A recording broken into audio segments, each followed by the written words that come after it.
मनुष्य हर दिन थकता है पर विश्राम नहीं पाता। उसकी आंखें तो बंद हो जाती हैं पर उसका मन जागता रहता है, चिंता, भय, असंतोष में उलझा हुआ। वह बिस्तर पर लेटता है पर शांति उससे दूर भाग जाती है, क्योंकि उसने सोने का अर्थ भूल गया है।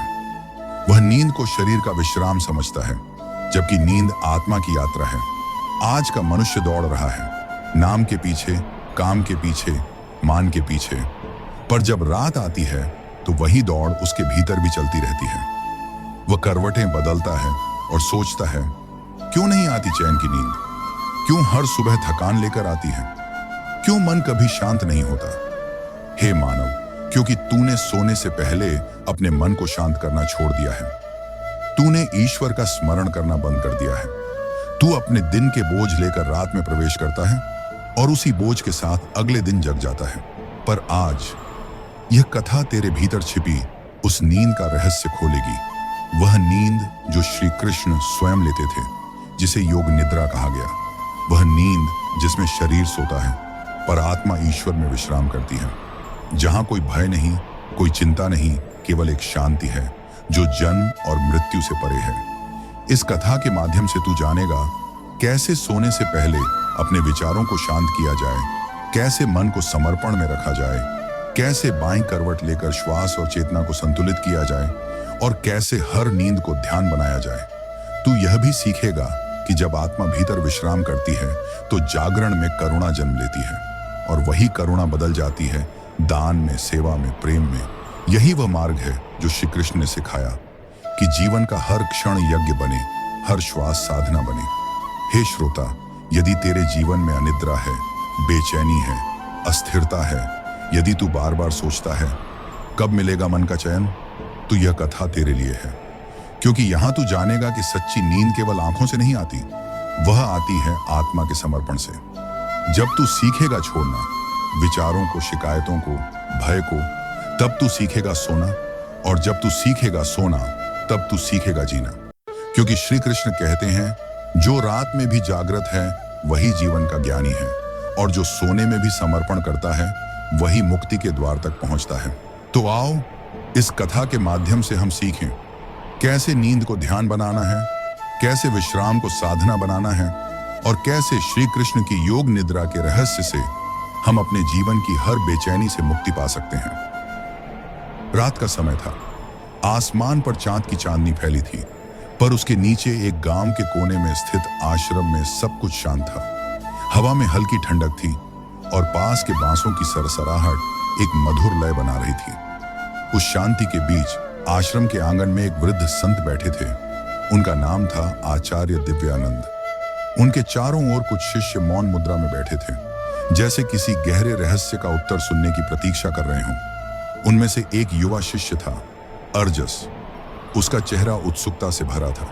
उसने झुककर कहा, गुरुदेव, आप कहते हैं कि नींद भी साधना है, लेकिन नींद तो अचेतनता का प्रतीक है ना। उसमें तो कोई ज्ञान या जागरूकता नहीं रहती, फिर उसे साधना कैसे कहा जा सकता है? आचार्य मुस्कुराए। उनकी आंखों में वो शांति थी जो अनुभव से आती है। उन्होंने धीरे से कहा, अर्जस, यही तो भ्रम है। दुनिया मानती है कि नींद का अर्थ है अचेत हो जाना, पर वास्तव में नींद वह क्षण है जब शरीर विश्राम करता है और आत्मा अपने मूल स्रोत की ओर लौटती है। यदि तुम इसे समझ जाओ तो तुम्हारी हर रात ध्यान बन जाएगी। शिष्य मौन हो गया। चारों ओर सन्नाटा था, बस दीपक की लौ की धीमी कंपन थी।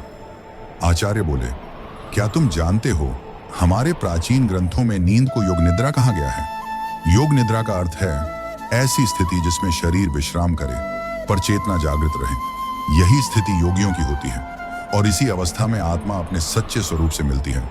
फिर उन्होंने एक उदाहरण दिया। बहुत समय पहले एक महान पुरुष हुए थे, देवेंद्र, जिन्हें लोग योगेश्वर कहते थे। उनका जीवन ही योग निद्रा का प्रमाण था। वे युद्ध भूमि में भी शांत रहते, सबसे कठिन निर्णयों के क्षणों में भी मुस्कुराते, और जब वे विश्राम करते तो ऐसा लगता मानो संपूर्ण ब्रह्मांड उनके साथ शांत हो गया हो। यही योग निद्रा की अवस्था थी। अर्जस ने पूछा, गुरुदेव, क्या यह संभव है कि हम भी ऐसी नींद प्राप्त कर सकें? आचार्य ने उत्तर दिया, हाँ अर्जस, पर इसके लिए तुम्हें पहले नींद को शरीर की नहीं, आत्मा की यात्रा समझना होगा। सोने से पहले का हर विचार, हर भावना तुम्हारी नींद का स्वरूप तय करती है। यदि मन में क्रोध, चिंता या ईर्ष्या है तो नींद बोझ बन जाती है, पर यदि मन शांत है, कृतज्ञता और प्रेम से भरा है तो नींद अमृत बन जाती है। फिर आचार्य ने अपनी आंखें बंद की और बोले, नींद का रहस्य समझने के लिए पहले दिन का रहस्य समझो। दिन भर का व्यवहार, कर्म और विचार यही तुम्हारी रात का स्वर बनाते हैं। जो दिन में असंतुलित है वह रात में चैन नहीं पा सकता। थोड़ी देर मौन रहा, फिर उन्होंने कहा, जब तुम रात को सोने जाओ तो पहले अपने भीतर के सभी भावों को देखो। जो कुछ हुआ दिन भर में, किससे कहा, किसे दुख दिया, किससे प्रेम किया, सबको मन के दर्पण में देखो। जो गलत हुआ उसके लिए पश्चाताप करो, जो सही हुआ उसके लिए ईश्वर का आभार व्यक्त करो। यही पहला कदम है योग निद्रा का। शिष्य ध्यान से सुन रहा था। आचार्य ने कहा, अब दूसरा कदम है मन का समर्पण। अपने सभी विचारों को ईश्वर के चरणों में अर्पित कर दो। सोने से पहले यह भाव लाओ कि अब कुछ भी मेरा नहीं है, न चिंता, न दुख, न सफलता, न असफलता, बस एक शुद्ध आत्मा जो अपने स्रोत की ओर लौट रही है। जब यह भाव स्थिर हो जाता है तब नींद केवल शरीर का विश्राम नहीं रहती, वह आत्मा का उत्सव बन जाती है। फिर आचार्य ने बाईं करवट सोने की बात समझाई। शरीर के लिए भी एक लय होती है। जैसे संगीत का सुर यदि सही ना हो तो शोर बन जाता है, वैसे ही शरीर की मुद्रा यदि सही ना हो तो नींद असंतुलित हो जाती है। इसलिए शास्त्रों ने कहा है, बाईं करवट सो, इससे पाचन सही रहता है, हृदय पर दबाव नहीं पड़ता और प्राण ऊर्जा का प्रवाह संतुलित रहता है। स्वयं योगेश्वर देवेंद्र भी ऐसा ही करते थे।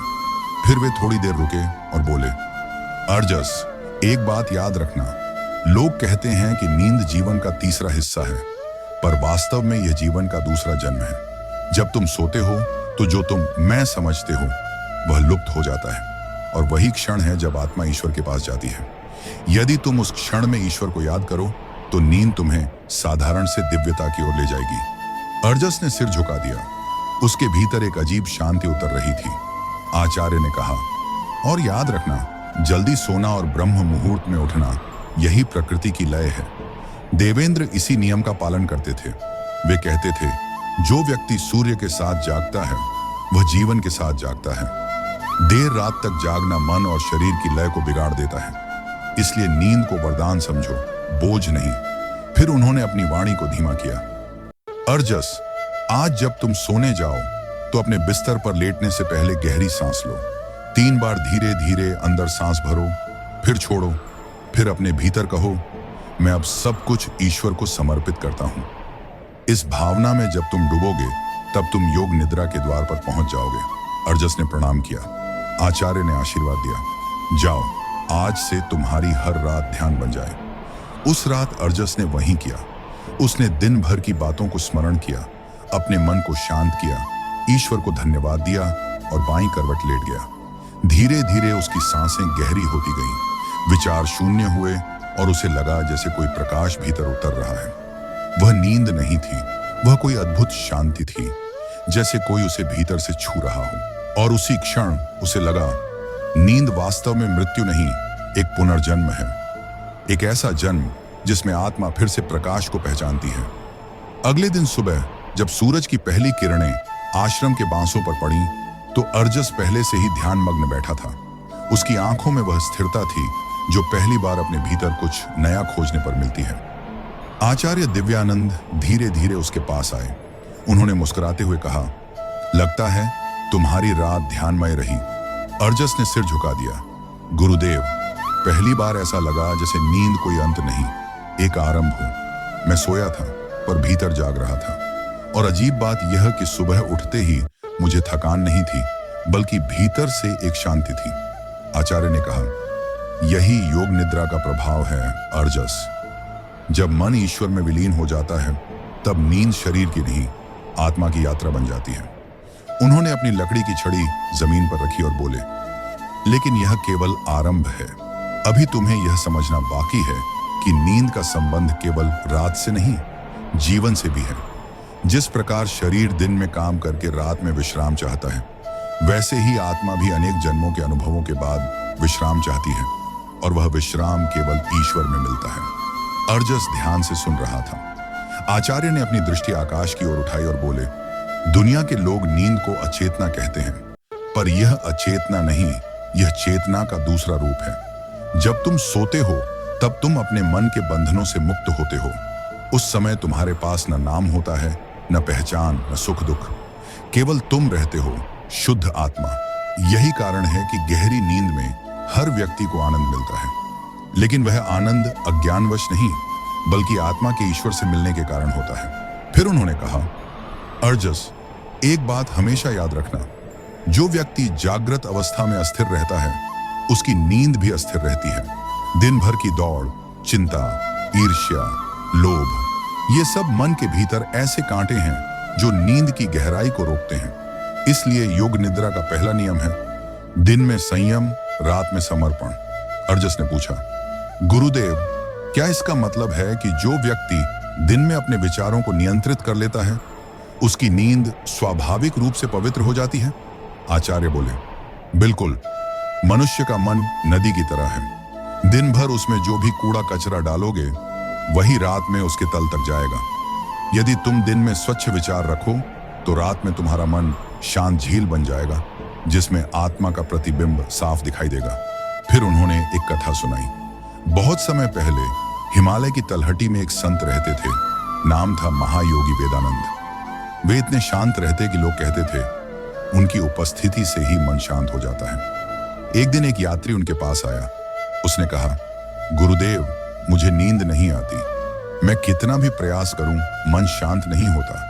वेदानंद मुस्कुराए और बोले, तुमने अपने मन को दिन भर कहां कहां घुमाया है? यात्री ने कहा, व्यापार, चिंता, रिश्ते, हर जगह। वेदानंद बोले, तो फिर मन सोएगा कैसे?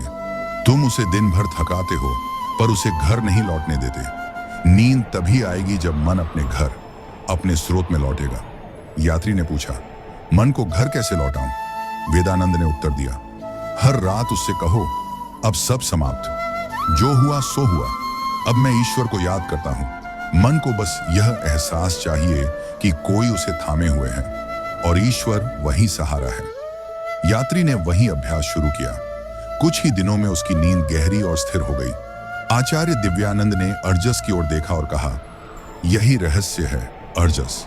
नींद को पाने की कोशिश मत करो, बस मन को यह भरोसा दिलाओ कि वह सुरक्षित है। जब मन को सुरक्षा महसूस होती है, तब नींद स्वतः उतरती है, और जब वह सुरक्षा ईश्वर के प्रति समर्पण से आती है, तब नींद साधना बन जाती है। धीरे धीरे सूर्य ऊपर चढ़ रहा था। हवा में बांस की सरसराहट अब स्पष्ट थी। आचार्य बोले, अर्जस, अब मैं तुम्हें एक और रहस्य बताऊंगा। योग निद्रा केवल रात की नींद तक सीमित नहीं, यह जीवन का दृष्टिकोण है। जब तुम हर क्षण में सजग रहना सीख जाते हो, जब तुम्हारे भीतर का द्वंद्व मिट जाता है, तब तुम जागते हुए भी विश्राम में रहते हो। यही स्थिति जीवन मुक्ति की होती है।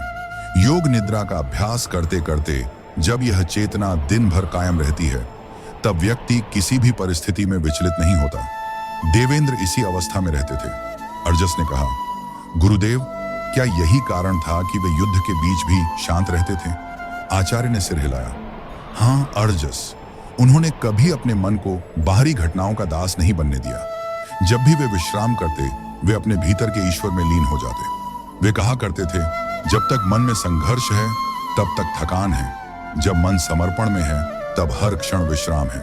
अर्जस कुछ क्षणों तक मौन रहा, फिर बोला, गुरुदेव, मैंने देखा है कि आजकल लोग रात भर जागते रहते हैं, सोचते रहते हैं, मोबाइल देखते रहते हैं। क्या यही कारण है कि उनमें बेचैनी बढ़ रही है?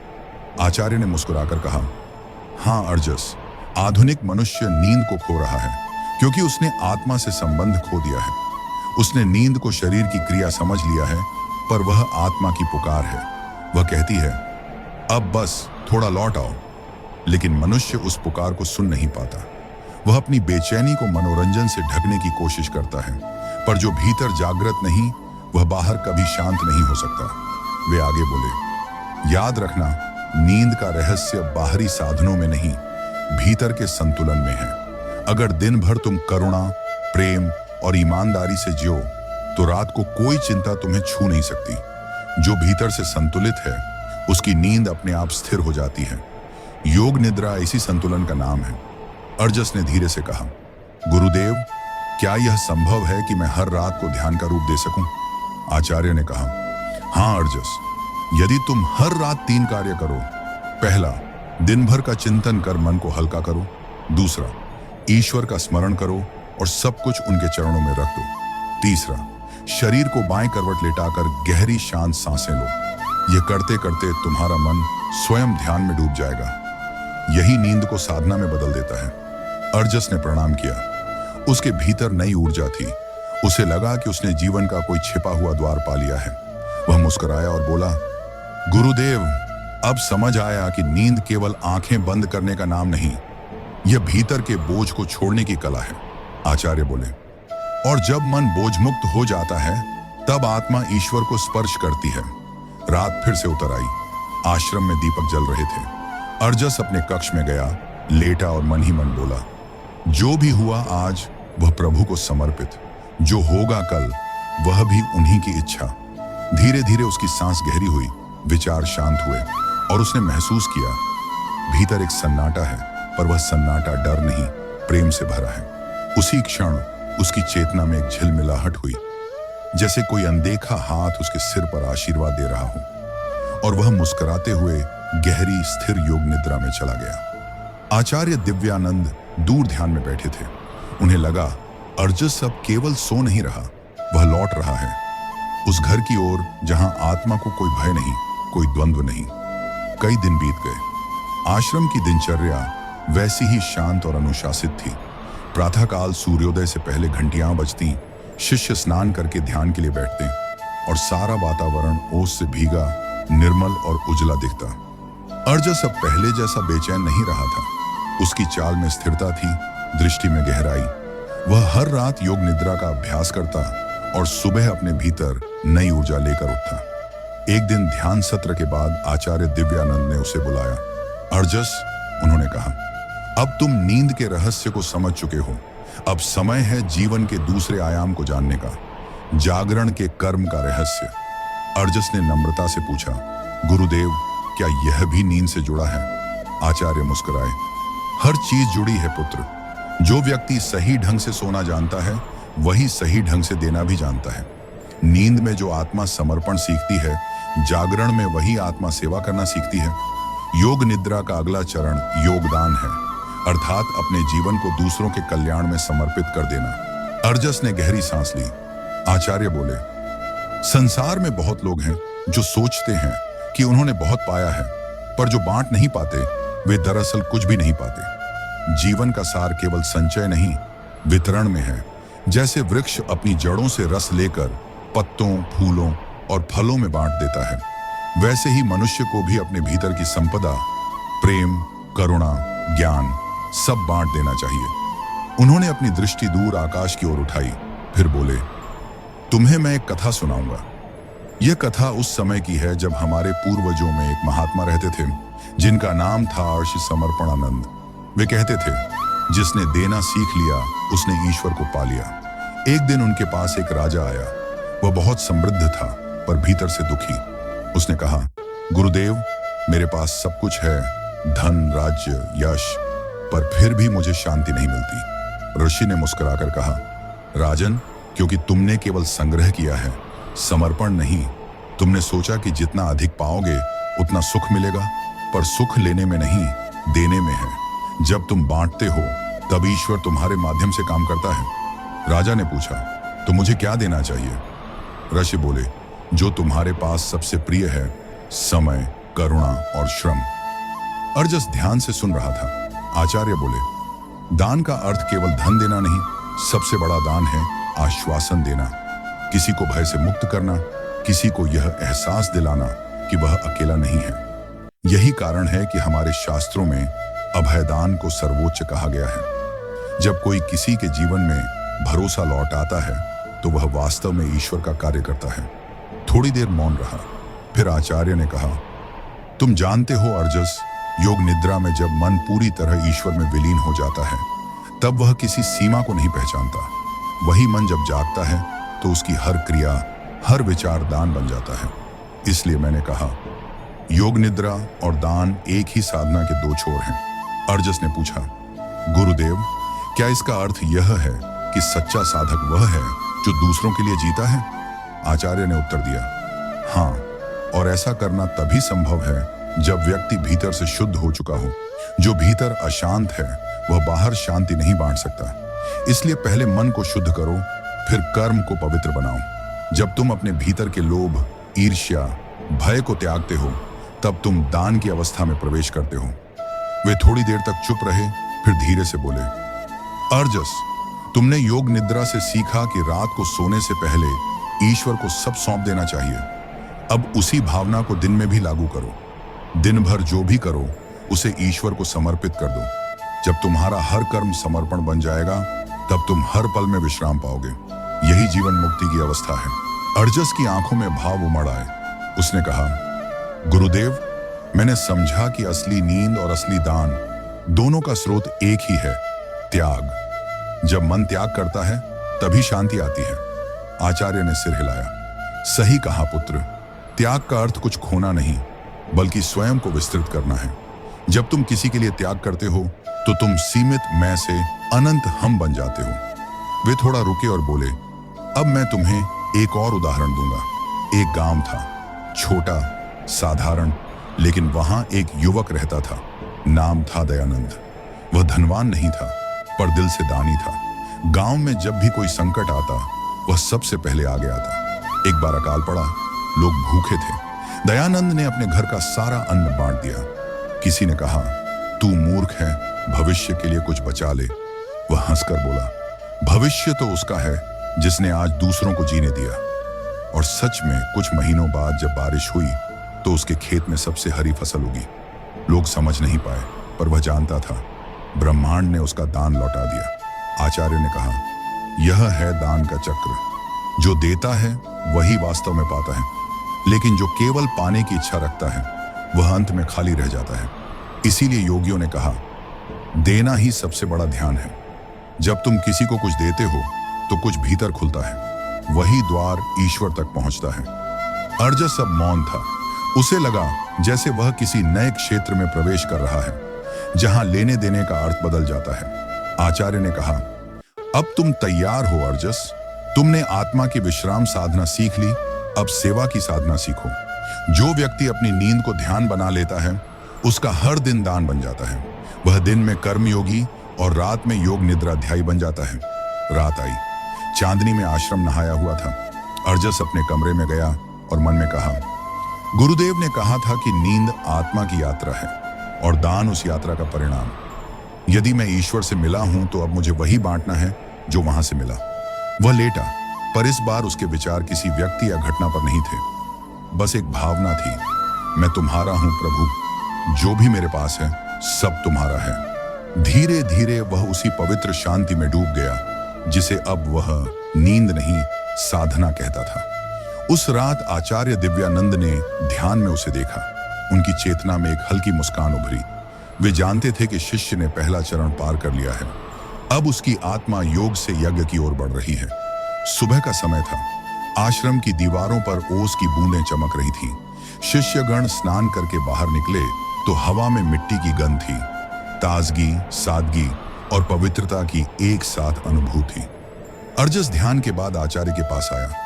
उसके चेहरे पर एक नई स्थिरता थी। वह पहले की तरह सवाल नहीं करता था, बल्कि उसकी आंखों में गहराई से समझने की विनम्र प्यास थी। आचार्य दिव्यानंद ने कहा, अर्जस, आज हम दान के सच्चे अर्थ को समझेंगे, क्योंकि जो योग निद्रा में आत्मा का विश्राम जान लेता है, वह जागरण में दान की अनुभूति करने के लिए तैयार होता है। अर्जस ने विनम्रता से कहा, गुरुदेव, मैंने सुना है कि दान कई प्रकार के होते हैं, परंतु मैं यह नहीं समझ पाया कि सबसे श्रेष्ठ कौन सा है। आचार्य बोले, दान के प्रकार अनेक हैं, पर उनका सार एक ही है, निस्वार्थ भाव। जब तुम अपने सुख, अपनी चाह से ऊपर उठकर किसी और की आवश्यकता के लिए कुछ करते हो, तब हर दान पवित्र हो जाता है। चलो, मैं तुम्हें 4 प्रमुख दानों का रहस्य बताता हूं। उन्होंने एक लंबी सांस ली और बोले, पहला है अन्नदान। यह सबसे सरल प्रतीत होता है, पर इसका प्रभाव गहरा है। जब तुम किसी भूखे को भोजन देते हो तो तुम केवल शरीर का पोषण नहीं करते, तुम उसके भीतर जीवन के प्रति विश्वास जगाते हो। भूख केवल पेट की नहीं होती, यह अस्तित्व की भूख है, और जब कोई भूखा व्यक्ति भोजन पाता है तो वह क्षणिक ही सही, पर उसे लगता है कि संसार में अब भी दया बाकी है। यही अन्नदान का धर्म है। फिर उन्होंने उदाहरण दिया। बहुत समय पहले एक महिला थी, नाम था सत्यवती। वह गरीब थी, पर जब कोई भूखा उसके द्वार आता तो वह कभी खाली हाथ नहीं लौटाती। एक दिन उसके घर में खुद अन्न समाप्त हो गया, तब भी उसने अपनी आखिरी मुट्ठी चावल एक यात्री को दे दिया। अगले दिन जब वह खेत में गई तो देखा कि उसकी छोटी सी जमीन में अचानक हरियाली उग आई है। गांव वाले समझ ना पाए, पर सत्यवती मुस्कुराई, क्योंकि उसे पता था कि दान लौटता है, पर 10 गुना होकर। आचार्य रुके, फिर बोले, दूसरा है विद्यादान, ज्ञान का वितरण। यह दान शरीर को नहीं, आत्मा को पोषण देता है। जो शिक्षक, जो गुरु अपने ज्ञान को बांटता है वह अमर हो जाता है, क्योंकि ज्ञान कभी समाप्त नहीं होता। वह जितना बांटा जाए उतना बढ़ता है। यह दान करने वाला व्यक्ति स्वयं भी शुद्ध होता जाता है, क्योंकि ज्ञान का अर्थ है अंधकार से प्रकाश की ओर ले जाना। अर्जस ध्यान से सुन रहा था। आचार्य बोले, तीसरा है अभयदान, अर्थात भय से मुक्ति देना। जब तुम किसी के जीवन से भय मिटाते हो तो तुम उसे पुनः जीने का साहस देते हो। यह दान केवल शक्तिशाली व्यक्ति ही नहीं दे सकता, बल्कि वह भी दे सकता है जो करुणामय है। कभी कभी किसी के कंधे पर हाथ रखकर कहना, डर मत, मैं हूं तुम्हारे साथ, यह भी अभयदान है। जो व्यक्ति दूसरों को यह एहसास दिलाता है कि वे अकेले नहीं हैं, वही सच्चा अभयदाता है। थोड़ी देर बाद उन्होंने कहा, और चौथा, सबसे श्रेष्ठ है ज्ञानदान। यह वह दान है जो आत्मा को मुक्त करता है। जब कोई व्यक्ति किसी को सत्य की ओर ले जाता है, जब वह किसी को यह एहसास कराता है कि वह स्वयं ईश्वर का अंश है, तब वह ज्ञानदान करता है। यही कारण है कि गुरु का स्थान देवता से भी ऊंचा कहा गया है, क्योंकि देवता धन या वरदान दे सकते हैं, पर गुरु वह देता है जो सब वरदानों का स्रोत है, स्वयं की पहचान। ज्ञानदान ही वह दान है जो आत्मा को पुनर्जन्म के चक्र से मुक्त करता है। अर्जस ने सिर झुकाया। उसने कहा, गुरुदेव, अब समझ आया कि दान केवल देने का नाम नहीं, बल्कि अपने भीतर के सीमित भाव को तोड़ने का मार्ग है। जब कोई देता है तो वह अपने मैं से ऊपर उठता है। आचार्य ने कहा, सही कहा अर्जस, यही कारण है कि हमारे शास्त्रों में दान को यज्ञ कहा गया है। यज्ञ का अर्थ है अपनी प्रिय वस्तु को अग्नि में अर्पित करना, ताकि उसे सबका कल्याण हो। वही भावना जब जीवन में आ जाती है, तब व्यक्ति साधारण से असाधारण हो जाता है। उन्होंने आगे कहा, लेकिन अर्जस, ये याद रखना, दान के भी 3 स्तर हैं। पहला है तामसिक दान, जो दबाव, भय या दिखावे से किया जाता है। दूसरा है राजसिक दान, जो बदले में कुछ पाने की इच्छा से किया जाता है। और तीसरा है सात्विक दान, जो केवल करुणा और कर्तव्य के भाव से किया जाता है। सात्विक दान ही सच्चा दान है, क्योंकि उसमें मैं नहीं होता, वहां केवल प्रेम होता है। फिर उन्होंने गंभीर स्वर में कहा, दान केवल बाहरी वस्तु नहीं है अर्जस, दान तो मन की स्थिति है। जब तुम क्षमा करते हो तब तुम क्षमा दान करते हो। जब तुम किसी को समझते हो तब सहानुभूति दान करते हो। और जब तुम किसी को प्रोत्साहन देते हो तब तुम आशा दान करते हो। हर वह कर्म जो किसी के जीवन में उजाला लाए, वही दान है। अर्जस मौन था, लेकिन उसके भीतर भावों का सागर उमड़ रहा था। आचार्य ने कहा, तुम्हें अब यह समझना है कि सच्चा योगी वह नहीं जो केवल ध्यान में बैठा रहे, बल्कि वह है जो अपने जीवन को दान में बदल दे। जब हर श्वास दूसरों के लिए समर्पित हो जाती है, तब जीवन ही पूजा बन जाता है। उन्होंने अपनी छड़ी उठाई और जमीन पर एक रेखा खींची। देखो अर्जस, यह रेखा जीवन की सीमा है। जब तुम मेरा और तेरा में फंसे रहते हो तो इसी रेखा के भीतर घूमते रहते हो, पर जब तुम दान करते हो निस्वार्थ भाव से, तब तुम इस रेखा को मिटा देते हो। यही मुक्ति है। कुछ देर बाद उन्होंने कहा, अब एक कथा सुनो। एक व्यक्ति था, नाम था विवेक, जो धनवान था लेकिन कंजूस। एक दिन उसने देखा कि उसके गांव के पास नदी सूख रही है। लोग परेशान थे, पशु मर रहे थे, पर विवेक ने सोचा, मुझे क्या। एक रात उसने स्वप्न देखा कि वह स्वयं एक सूखी नदी बन गया है।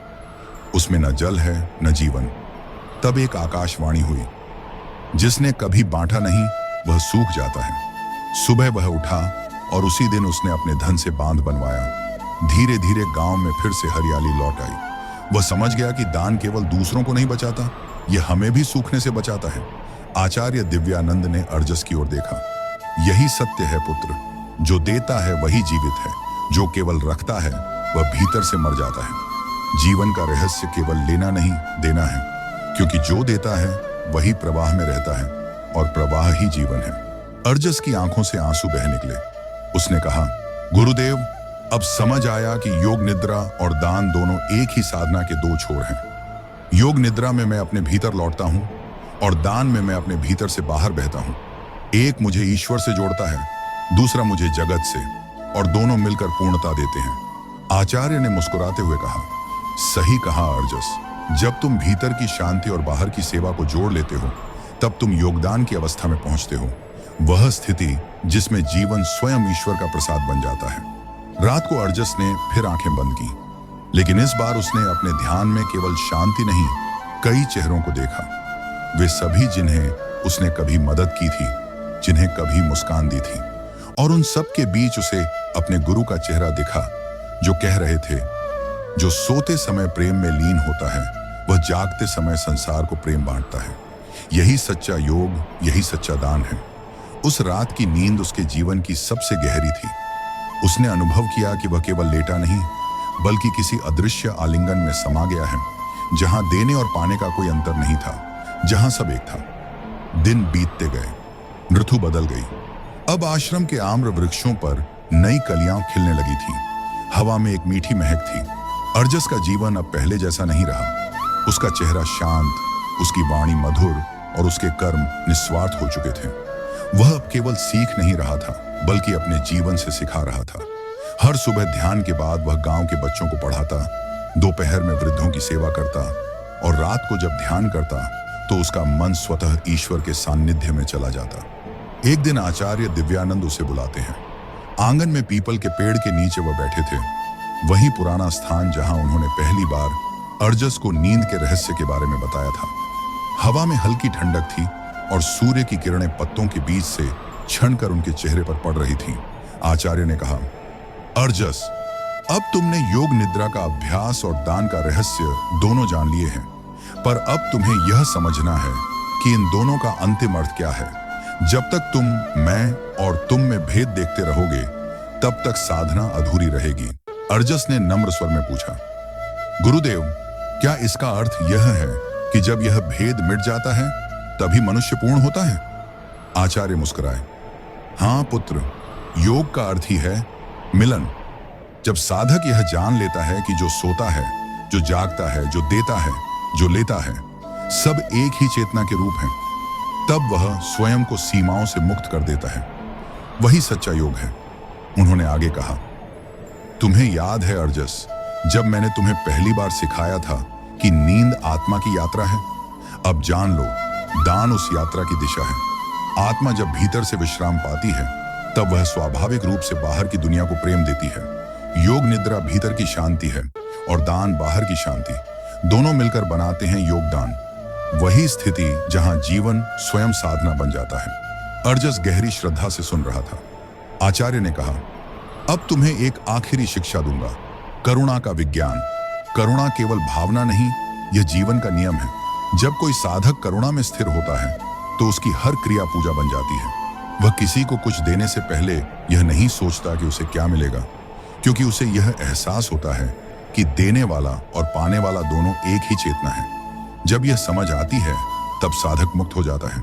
आचार्य थोड़ी देर मौन रहे, फिर बोले, कभी कभी लोग सोचते हैं कि साधना केवल पर्वतों पर होती है, पर मैं कहता हूं, साधना वहीं होती है जहां जीवन है। जब तुम अपने कर्म में ईश्वर को देखते हो, जब तुम अपने काम को यज्ञ मानते हो, तब हर श्वास ध्यान बन जाती है। यही कर्मयोग है। अर्जस ने सिर झुकाकर कहा, गुरुदेव, अब मैं समझ गया। योग निद्रा ने मुझे भीतर की शांति दी और दान ने मुझे बाहर की सेवा का मार्ग दिखाया। अब मैं हर दिन को ध्यान बनाऊंगा और हर रात को ईश्वर के चरणों में अर्पण करूंगा। आचार्य ने अपने हाथ से उसके सिर को स्पर्श किया। अर्जस, अब तुम साधक नहीं, साधना बन गए हो। तुम्हारे भीतर जो अनुभव जागा है, वही ब्रह्मानुभूति की शुरुआत है। अब तुम जहां भी जाओगे, वहां यह ज्ञान अपने आप फैलेगा। इसके बाद कुछ वर्ष बीत गए। अर्जस ने वही शिक्षाएं गांव-गांव जाकर लोगों को सिखाईं। वह कहता, नींद को आलस्य मत समझो, यह आत्मा की वापसी है। और दान को बोझ मत समझो, यह आत्मा की विस्तार है। जो हर रात को कृतज्ञता में सोता है और हर दिन करुणा में जीता है, वही सच्चा योगी है। लोग उसे सुनते और उसकी बातों में जैसे कोई पुरानी याद जग जाती। वह अब किसी आचार्य का शिष्य नहीं रहा, वह स्वयं एक दीपक बन गया था। उसका जीवन इतना सरल था कि लोग उसे देखकर कहते, यह चलता फिरता शास्त्र है। एक दिन जब सूर्य अस्त होने को था, अर्जस नदी किनारे बैठा था। पानी पर डूबते सूर्य की सुनहरी झिलमिलाहट थी। हवा में हल्की शांति थी और आकाश में उड़ते पक्षी अपने घोंसलों की ओर लौट रहे थे। वह मुस्कुराया और आंखें बंद कर ली। उसकी सांसें गहरी हुईं और उसके भीतर वही अनुभूति फिर से उभर आई। वह प्रकाश, वह शांत कंपन जो पहली बार उसे योग निद्रा में महसूस हुआ था। उसे लगा जैसे आचार्य दिव्यानंद उसके सामने खड़े हैं, मुस्कुराते हुए कह रहे हैं, अब तुम सो नहीं रहे अर्जस, अब तुम लौट रहे हो वहीं जहां से सब शुरू हुआ था। धीरे धीरे उसका मन मौन में विलीन हुआ। उसे लगा जैसे वह नींद में नहीं बल्कि प्रकाश में डूब रहा हो। संसार का शोर, लहरों की आवाज, हवा की सरसराहट सब एक हो गए। उसके होंठों पर एक हल्की मुस्कान थी। लोग कहते हैं कि उस दिन अर्जस की आत्मा ने शरीर छोड़ा नहीं, बस परिवर्तित हुई, जैसे कोई दीपक अपनी लौ अगले दीपक को देकर शांत हो जाए। आचार्य दिव्यानंद तब वृद्ध हो चुके थे।